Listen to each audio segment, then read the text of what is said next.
News देख रहे हैं आप और मैं हूं आपके साथ हितेंद्र। बड़ी खबरों में आप सभी का स्वागत है। बड़ी खबरों में सबसे पहले बात करेंगे मध्य प्रदेश के सीधी की, क्योंकि सीधी में सुबह सवेरे एक भयंकर सड़क हादसा हुआ था, जहां पर एक बस जिसमें 50 से ज़्यादा लोग सवार थे, कहा जा रहा है कि 54 लोग उसमें सवार थे, वो बस नहर में जा गिरी और इस हादसे में मरने वालों की संख्या लगातार बढ़ रही है। अब तक नहर से 45 शवों को निकाला जा चुका है। जानकारी के अनुसार सीधी बस हादसे में अब तक 45 लोगों की मौत हो चुकी है, 7 लोगों को बचा लिया गया था और बाकी लोगों को एसडीआरएफ की एक टीम अभी भी ढूंढ रही है। बस हादसे में मरने वालों में छात्रों से लेकर के बुजुर्ग तक सभी शामिल हैं। बस सीधी से सतना जा रही थी। पुलिस के मुताबिक 32 सीटर बस में 54 लोगों को बैठाया गया था। हालांकि ये भी कहा जा रहा है कि इससे ज़्यादा भी लोग हो सकते हैं। हादसे के समय बस में ज़्यादातर लोग सो रहे थे। घटना को लेकर के सीएम शिवराज सिंह चौहान से लेकर के राष्ट्रपति रामनाथ कोविंद, गृह मंत्री अमित शाह, राज्यसभा सांसद ज्योतिरादित्य सिंधिया, प्रधानमंत्री नरेंद्र मोदी समेत अन्य नेताओं ने भी दुख जताया है।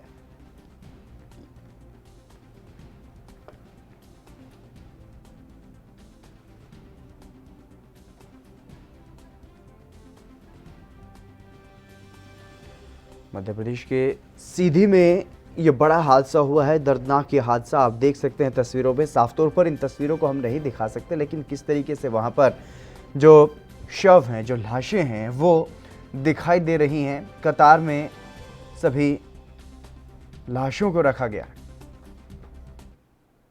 विजय तिवारी हमारे संवाददाता हमारे साथ जुड़ गए अधिक जानकारी के साथ। विजय, क्या कुछ जानकारी है? क्या अभी भी रेस्क्यू ऑपरेशन वहाँ पर चल रहा है?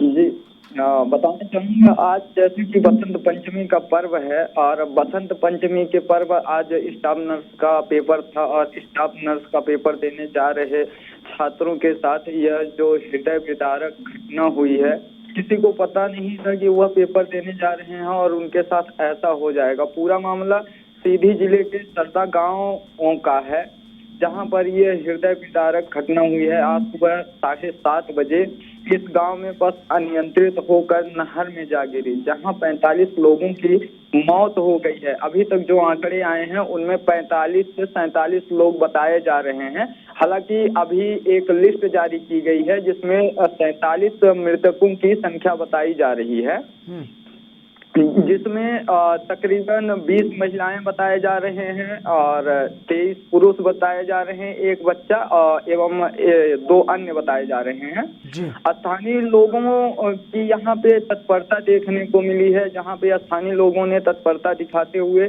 7 लोगों की जान बचा ली है और जिन्हें अभी संजय गांधी अस्पताल रीवा में भर्ती करवाया गया है, जबकि अभी भी कुछ लोग लापता बताए जा रहे हैं। हालांकि बस में कितने लोग थे इसका अभी आंकड़ा साफ नहीं हो पाया है और उनकी तलाश जारी है।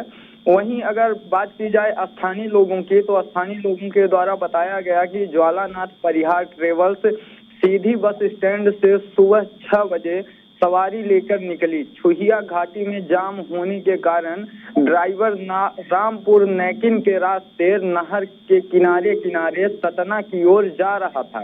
रामपुर नैकिन से करीब 25 किलोमीटर पटना पुल के पास बस नहर में जा गिरी। घटना की जानकारी होते ही अफरा तफरी मच गई। ग्रामीण वहां पे इकट्ठा हो गए। ग्रामीणों के द्वारा पुलिस को सूचना दी गई और वही ग्रामीण तत्परता दिखाते हुए बचाव कार्य में लग गए। करीब आधे घंटे बाद सीधी, रीवा, सतना की पूरी पुलिस वहां पे इकट्ठी हो गई। करीब 5 घंटे की कड़ी मेहनत के बाद बस को बाहर निकाला गया। वहीं एक आंकड़ा बताया जा रहा है कि बस में 54 से 55 यात्री थे, जिसमें से 47 की लाश मिल चुकी है। कुछ लोग अभी भी लापता बताए जा रहे हैं, जिनके लिए अभी रेस्क्यू ऑपरेशन चालू है। इस घटना को लेकर मध्य प्रदेश सरकार और केंद्र सरकार ने अलग अलग अपने फैसले दिए हैं और पीड़ितों को मुआवजा देने की बात की जा रही है। मध्य प्रदेश सरकार द्वारा 5 लाख रुपए, केंद्र सरकार द्वारा 2 लाख रुपए देने की बात की जा रही है। विजय, इसके अलावा वहां पर 2 मंत्री भेजे गए थे सीएम शिवराज की तरफ से, उनकी तरफ से वहां पर क्या कुछ प्रतिक्रिया दी गई है और कब वो यहाँ से लौटे? जी, मंत्री अभी बात की जाए तो कुछ समय पहले ही यहाँ से गए हैं और जो दो मंत्री आए थे श्री राम खिलावन पटेल और तुलसी सिलावट मध्य प्रदेश शासन के मंत्री हैं, ये आए और सीधी सांसद इनके साथ थी। ये सभी मृतकों के घर गए और उनके माँ बाप को यह बताया कि पूरी उनकी सहायता की जाएगी जितना हो सकेगा। जी जी, लेकिन विजय, इस पूरे मामले में कहीं ना कहीं लापरवाही नजर आ रही है ड्राइवर की और जो उसके साथ कंडक्टर, क्योंकि जितना ये बताया जा रहा है कि इसकी कैपेसिटी से कहीं ज़्यादा लोगों को बस में बैठाया गया था और इस वजह से भी ये महत्वपूर्ण माना जा रहा है कि ये हादसा जो है वो हुआ है।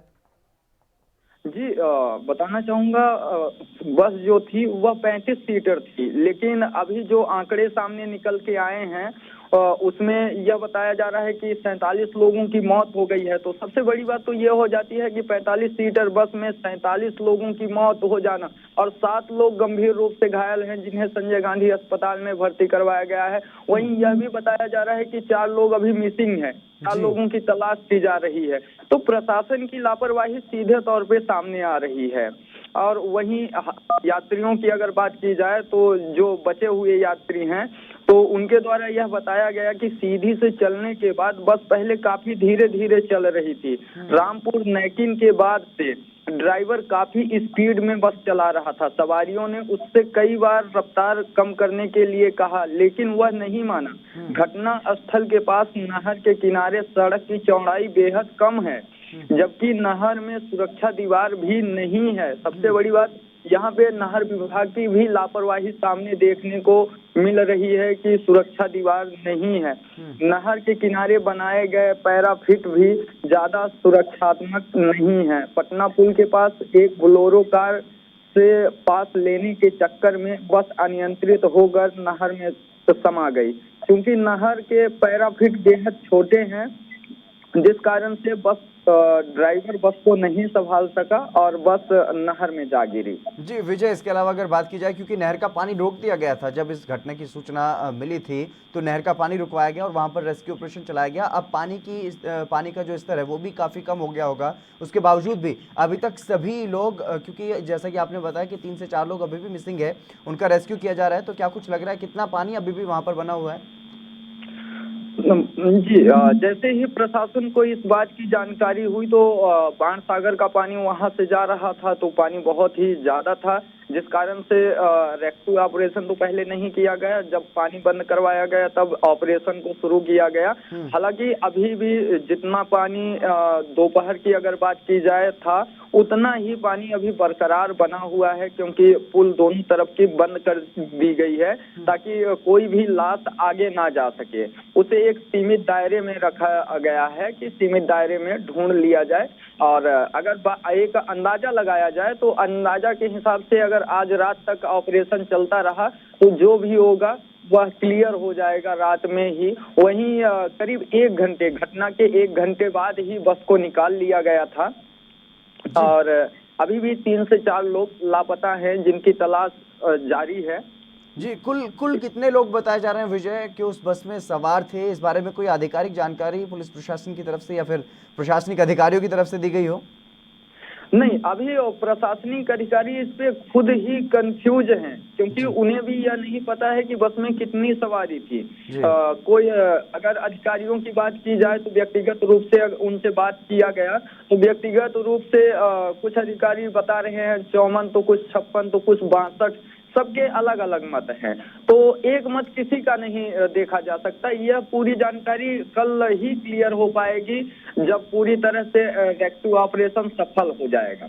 और शायद इसीलिए अभी भी रेस्क्यू ऑपरेशन को जारी रखा गया है। जी जी जी विजय, तमाम जानकारी देने के लिए बहुत शुक्रिया आपका। तो सीधी में ये बड़ा हादसा हुआ, आज सुबह सवेरे ही ये बड़ा हादसा हुआ था। इस हादसे की वजह से मध्य प्रदेश सरकार के जो कई कार्यक्रम थे उनको स्थगित भी करना पड़ा, लेकिन अभी भी जो इस बस में जो सवार लोग थे अभी भी कुछ लोग लापता बताए जा रहे हैं और 45 पूरी ये संख्या जो मृतकों के शव जो निकाले जा चुके हैं अभी तक, लेकिन इसके आगे भी कुछ लोग ये बताया जा रहा है कि लापता हैं। उनकी खोज के लिए भी वहां पर रेस्क्यू ऑपरेशन जो है वो चलाया जा रहा है। चलिए बढ़ेंगे अगली खबर की तरफ। केंद्र सरकार के 3 नए कृषि कानूनों को लेकर के किसान पिछले लंबे समय से आंदोलन कर रहे हैं। इस बीच हरियाणा के रोहतक के गढ़ी सांपला में मंगलवार को सर्वखाप पंचायत की ओर से सर छोटू राम जयंती का आयोजन किया गया, जिसमें संयुक्त किसान मोर्चा के नेता मौजूद रहे। राकेश टिकैत, गुरनाम चढ़ूनी, बलबीर सिंह राजेवाल समेत कई किसान नेता इस कार्यक्रम में पहुंचे और इस दौरान किसान नेताओं ने यह कहा कि वो आने वाले दिनों में पूरे देश में पंचायत करेंगे।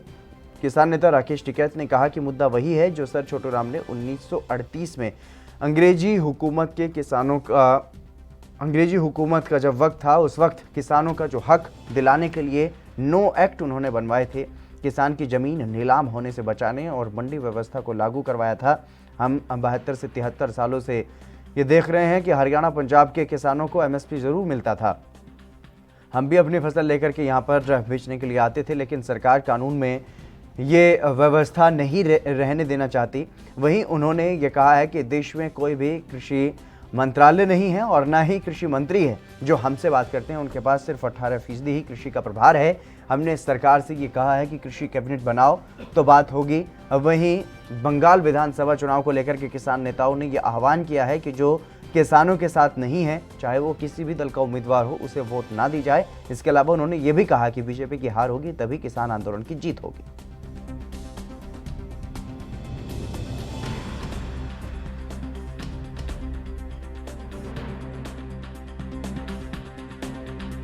पूरे देश में जाएंगे। बंगाल में भी तो किसानों को दिक्कत है। बंगाल के किसानों को दिक्कत है। हाँ, बंगाल में किसानों को दिक्कत है, जाएंगे वहाँ पे। किस तरह की फसलों के रेट भी मिल रहे वहाँ पे भी। हाँ, दिक्कत है बंगाल में भी, जाएंगे।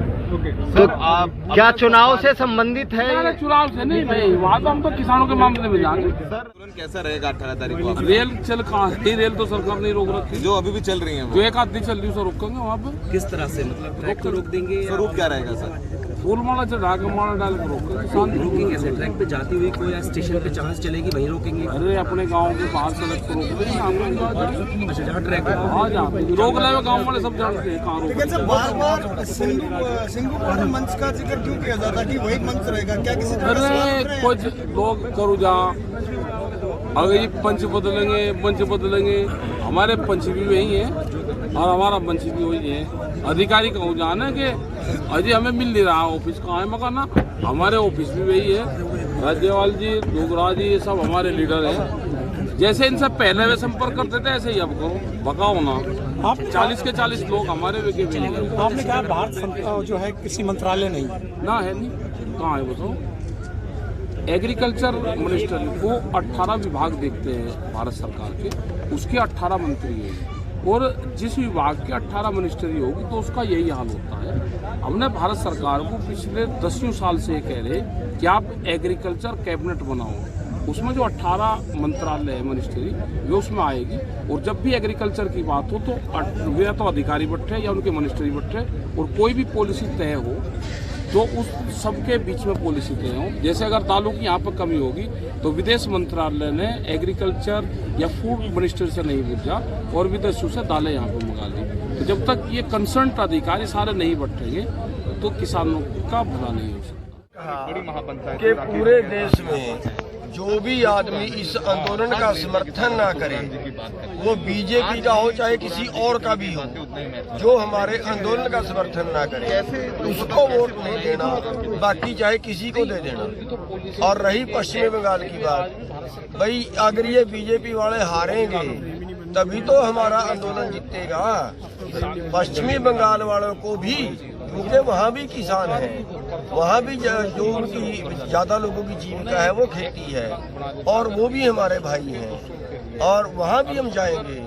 और जो वोट का है उनको भी हम कहेंगे कि जो हमारा पक्ष के कानून ना बनाए, क्या हम उसे वोट डालनी चाहिए? बिल्कुल नहीं डालनी चाहिए। जो हमारी जीविका छीन रहा है उसको बिल्कुल नहीं वोट डालनी चाहिए, बाकी किसी को डालनी चाहिए। हम ये नहीं है कि एक पार्टी को डालो, एक के समर्थक नहीं है, लेकिन जो हमारा विरोधी है, जो हमारे राकेश टिकैत किसान नेता हैं, हमारे साथ फोन लाइन पर जुड़ गए हैं। राकेश जी, आपका स्वागत है एनबी न्यूज पर।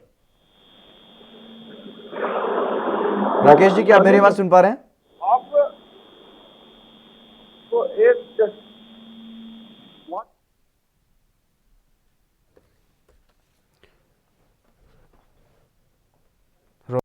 ये किसान महापंचायत की गई। सर छोटू राम की जयंती आज मनाई गई है सांपला में, गढ़ी सांपला में ये सर छोटू राम की जयंती मनाई गई, क्योंकि छोटू राम को किसान मजदूरों का मसीहा कहा जाता है और इसीलिए अब जो छोटू राम की जो जयंती है वो मनाई गई है, ताकि किसानों को एकजुट किया जा सके और किसान आंदोलन को और भी मजबूती जो है वो दी जा सके। इसके लिए ये किसान महापंचायत उन्हीं के पैतृक गांव में वहां पर मनाई गई है, गढ़ी सांपला में। उनके परिवार के लोग भी इस किसान महापंचायत के दौरान वहां पर पहुंचे और जिस तरीके से सर छोटू राम के बारे में किसान नेता राकेश टिकैत कहते हुए नजर आए कि जैसे अंग्रेजी हुकूमत के सामने सर छोटू राम ने किसानों का पक्ष रखा था, किसानों के हकों की बात रखी थी, अब बिल्कुल वैसी ही लड़ाई लड़ी जा रही है और उन्हीं जो हक सर छोटू राम ने किसानों को दिलवाए थे उन्हीं हकों को बचाने की ये लड़ाई है और ये लड़ाई अब और भी मजबूत होगी। बंगाल विधानसभा चुनाव का जिक्र करते हुए उन्होंने कहा कि बंगाल में भी जाएंगे, चुनावी रैलियां नहीं लेकिन किसानों को एकजुट करने के लिए, किसानों की समस्याओं को वहां पर उठाया जाएगा, किसानों को एकजुट करने के लिए, किसानों को जागरूक करने के लिए वहां पर भी किसान महापंचायत, किसानों की जो रैलियां हैं वो की जाएंगी। तो लगातार जो संयुक्त किसान मोर्चा है उसके सभी नेता अलग अलग जगहों पर जा रहे हैं और खासतौर पर अगर बात की जाए उत्तर प्रदेश और हरियाणा की, तो यहाँ पर महापंचायतों का दौर चल रहा है। राजस्थान में भी महापंचायतें हो रही हैं। पंजाब से पहले ही भारी संख्या में लोग दिल्ली की सीमाओं पर पहुंचे हुए हैं, डटे हुए हैं, लगातार आंदोलन को आगे बढ़ा रहे हैं और अब ये आंदोलन तेज होता हुआ दिखाई दे रहा है। जिस तरीके से लगातार अलग अलग जगहों पर महापंचायत की जा रही है और किसान नेता ये आह्वान कर रहे हैं कि सभी तैयार रहें, अभी पहुंचने की ज़रूरत नहीं है कि दिल्ली की सीमाओं पर। दिल्ली की सीमाओं पर जितनी भीड़ है वो काफ़ी है और रूटीन में जाते रहें, आते रहें लोग, लेकिन अभी वहां पर सभी का पहुंचना ज़रूरी नहीं है। इस आंदोलन को शांतिपूर्ण तरीके से आगे बढ़ाने की बात किसान नेता, सभी किसान नेता कहते हुए नजर आ रहे हैं और इसके अलावा अलग अलग जगहों पर भी कार्यक्रमों का आयोजन किया जा रहा है। इसी बीच आपको बता दें कि संयुक्त किसान मोर्चा की तरफ से पहले ही अपने कार्यक्रम जो घोषित किए गए हैं, पूर्व घोषित कार्यक्रमों के अनुसार 18 तारीख को पूरे देश भर में रेल रोको आंदोलन किया जाना है, यानी कि रेल रोकी जाएंगी 4 घंटे तक। हालांकि इस पूरे मसले को लेकर के किसान नेता राकेश टिकैत ये कहते हुए नजर आए कि सरकार ने ही फिलहाल तो रेलों को रोका हुआ है, लेकिन जो भी रेल चल रही हैं उनको भी रोका जाएगा और उसके लिए पहले से ही समय जो है निर्धारित है। और आज क्योंकि सर छोटू राम की जयंती का ये दिन खास तौर पर मनाया गया किसानों की तरफ से, किसान आंदोलन के बीच में सर छोटू राम की जयंती का ये दिन आया, तो इस दिन को किसानों ने, संयुक्त किसान मोर्चा ने एक तय कार्यक्रम के तहत मनाया और किसानों को एकता का संदेश देने की कोशिश की। अलग अलग जगहों पर भी रहबर आजम कहा जाता है दीनबंधु सर छोटू राम, मतलब वो गरीब और मजदूर और किसानों के हकों की आवाज़ को उठाते थे। किसान मजदूर मसीहा उनको माना जाता है। किसानों के हक में अनेक फैसले उन्होंने दिलवाए और अंग्रेज़ों की उस वक्त हुकूमत थी, अंग्रेज़ों से हक लेने का काम किया। मजदूरों के लिए, किसानों के लिए उन्होंने कई महत्वपूर्ण काम किए हैं जिनकी सर छोटू राम की उपलब्धियों को आज भी याद किया जाता है। तमाम राजनेता, चाहे वो भारतीय जनता पार्टी की ही बात क्यों ना हो, तमाम राजनेता सर छोटू राम के मुद्दे को भुनाने की कोशिश करते हैं, वोट बटोरने की कोशिश करते हैं किसानों के नाम पर, किसान गरीब मजदूरों के नाम पर, सर छोटू राम के नाम पर। लेकिन आज संयुक्त किसान मोर्चा की तरफ से भी इस मौके का फ़ायदा उठाने की कोशिश, किसानों के हकों की बात करने की बात कर रहे हैं किसान नेता और उसी बात को मद्देनजर रखते हुए आज ये किसान महापंचायत की गई। रोहतक के सांपला में, गढ़ी सांपला में ये महापंचायत की गई और इस दौरान सर छोटू राम ने जिस तरीके से काम किए, पूरे देश में जाएंगे। बंगाल में भी तो किसानों को दिक्कत है, बंगाल के किसानों को दिक्कत है। हाँ, बंगाल में किसानों को दिक्कत है, जाएंगे वहाँ पे। किस तरह के फसलों के रेट भी मिल रहे वहाँ पे भी। हाँ, दिक्कत है बंगाल में भी, जाएंगे। तो क्या चुनाव से संबंधित है? चुनाव से नहीं भाई, वहाँ तो हम तो किसानों के मामले में जाएंगे। कैसा रहेगा 18 तारीख को? रेल चल कहाँ है? रेल तो सरकार नहीं रोक रखी, जो अभी भी चल रही है जो एक आधी चल रही है उसे रोकेंगे वहाँ पे। किस तरह से, मतलब ट्रैक को रोक देंगे? स्वरूप क्या रहेगा सर? फूल माला चढ़ा के माला डाल के रोकेंगे। किसान रोकेंगे कैसे? ट्रैक पे जाती हुई कोई स्टेशन पे जहां चलेगी वहीं रोकेंगे? अरे अपने गाँव के बाहर सड़क को रोक देंगे। अच्छा, जहाँ ट्रैक है हाँ, जहाँ पे भी रोक। रामपाल जाट किसान नेता हमारे साथ जुड़ गए हैं, अधिक बातचीत करेंगे। रामपाल जी, आपका स्वागत है एनबी न्यूज़ पर। जी रामपाल जी, जिस तरीके से आज सर छोटू राम की जयंती मनाई गई और उस पर यह भी कहा गया कि बंगाल में भी अब जाएंगे और बीजेपी को हराने का काम जो है वो किया जाएगा, क्या कुछ रणनीति आपकी रहने वाली है बंगाल के लिए? बीजेपी को तो जनता हराएगी जी, और जनता जिनको चाहती है उसको हराती है, जिसको चाहती है उसको जिताती है। बाकी तो हम तो सब सोचते रहते हैं, रणनीति बनाते रहते हैं। रणनीति का परिणाम तो जनता के द्वारा दिया जाता है। तो जनता का जब मन बन जाता है तो अपना परिणाम आ जाता है। लेकिन हाँ, लेकिन रामपाल जी, बीजेपी तो ये दावा कर रही है कि 200 से ज्यादा सीटें वहां पर लेंगे। तो दावा करने को रोक किसको सकता है? दावा तो कर ही सकते हैं चुनाव में, से अपने अपने दावे करेंगे, जो भी उतरता है इसी आशा से उतरता है कि हम विजय प्राप्त करेंगे। और वो विजय के दावे करते हैं, यदि विजय के दावे नहीं करे तो लोग साथ कैसे लगेंगे? तो ये तो एक उनकी रणनीति काम है कि दावे करना कौन मना कर सकता है रणनीति? बिल्कुल, लेकिन रामपाल जी, जिस तरीके से किसान महापंचायतें की जा रही हैं उत्तर प्रदेश, हरियाणा, राजस्थान तक ही सीमित हैं, इसके अलावा बाकी दूसरे राज्यों में कहीं भी किसान महापंचायत नहीं की जा रही। हर प्रदेश की अपनी अपनी परिस्थिति होती है। हर प्रदेश का अपना अंदाज होता है काम करने का। इसलिए सब एक जैसे काम करेंगे ये आवश्यक नहीं है। सब अपने अपने हिसाब से काम करेंगे। इतना पक्का है कि आज पूरे देश का आंदोलन, वो चाहे मकान में, चाहे बाहर है, चाहे खेत में, चाहे खलियान में, चाहे सड़क पर है, चाहे सड़क से अलग है, लेकिन आज हर किसान आंदोलन इतना पक्का। जी रामपाल जी, क्या आप तक मेरी आवाज पहुंच पा रही है? बिल्कुल, आपकी आवाज आ रही है। मैं ये जानना चाहता हूं, क्योंकि 18 तारीख का ये ऐलान किया गया है कि रेल रोकी जाएगी 18 तारीख को, उसके लिए क्या कुछ रणनीति रहेगी, किस तरीके से ये कार्यक्रम रहेगा ताकि देश भर में ये जो आपका रेल रोको कार्यक्रम रहने वाला है वो सफल हो सके? इसके बारे में तो बाकी लोग ज्यादा अच्छा बता सकेंगे, इसलिए ये प्रश्न मेरे से नहीं पूछे कोई पूछे। लेकिन अगर बात की जाए, क्योंकि सरकार से आपकी बातचीत हो ही नहीं रही है, तो इस मसले का समाधान कैसे निकलेगा?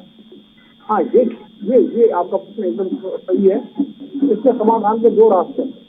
पहला रास्ता, हम सत्य पे चले, शांति के रास्ते पे चले, अहिंसा को आधार बना के चले, और इनको केवल नारा नहीं माने, इनको व्रत माने, इन शब्दों के प्रति निष्ठा व्यक्त करे, निष्ठा रखे। और मैं कहना चाहूंगा कि जब हम सत्य पर चलते हैं तो एक सत्य में 1000 भारतीय बल होता है। नैतिक ताकत से किसी को झुकाया जा सकता है। और हमारा जो सारा ये आंदोलन है, ये सरकार की संवेदना जगाने का है, सरकार की आत्मा को झकझोरने का है। इसका सरकार झूठ बोले सच बोले वो उसकी वो जाने, लेकिन हम सच बोले, हम रणनीतिक भाषा नहीं बोले।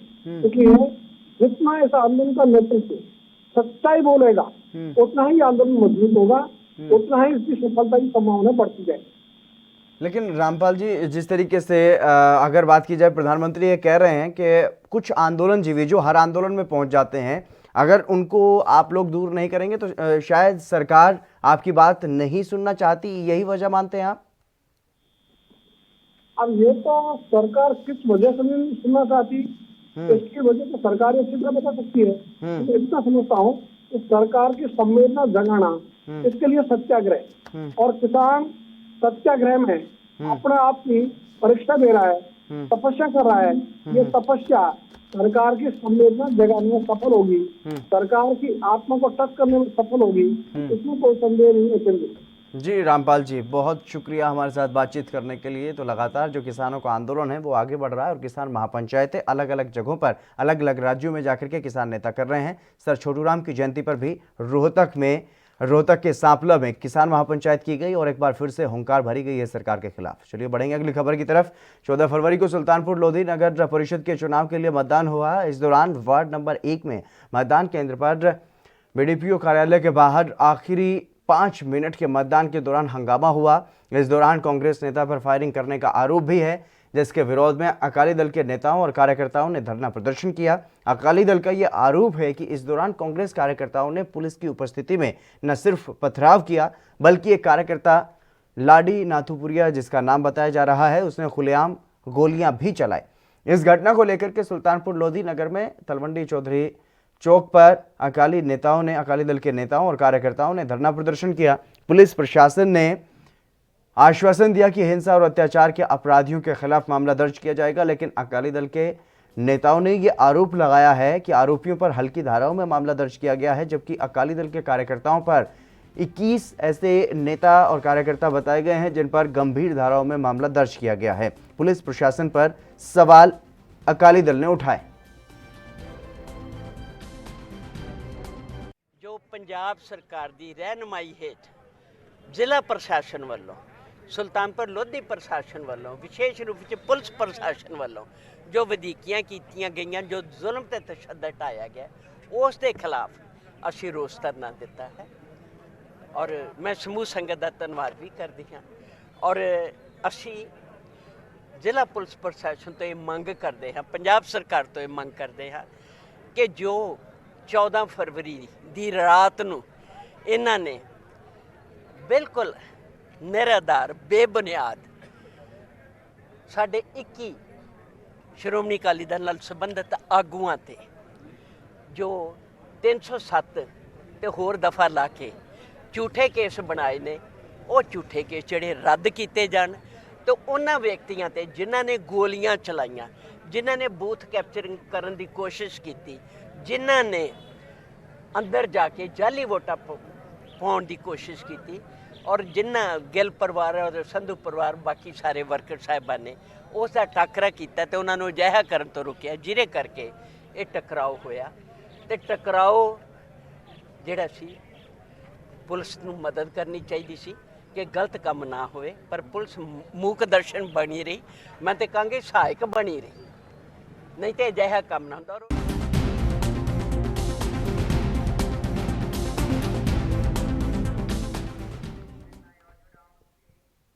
सुनील गोगना हमारे संवाददाता हमारे साथ जुड़ गए अधिक जानकारी के साथ। सुनील, क्या कुछ जानकारी है इस पूरे मामले को लेकर के? पुलिस प्रशासन पर गंभीर सवाल जो है, गंभीर आरोप जो है वो अकाली दल के नेताओं की तरफ से लगाए गए।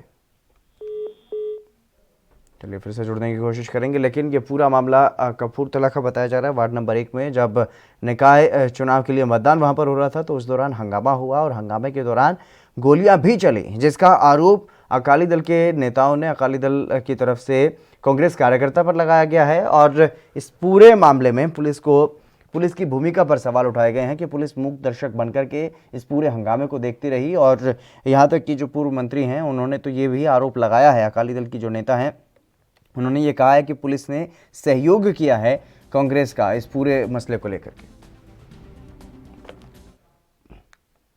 चलिए इस बुलेटिन में बस इतना ही। आप बने रहिए ANP न्यूज़ के साथ।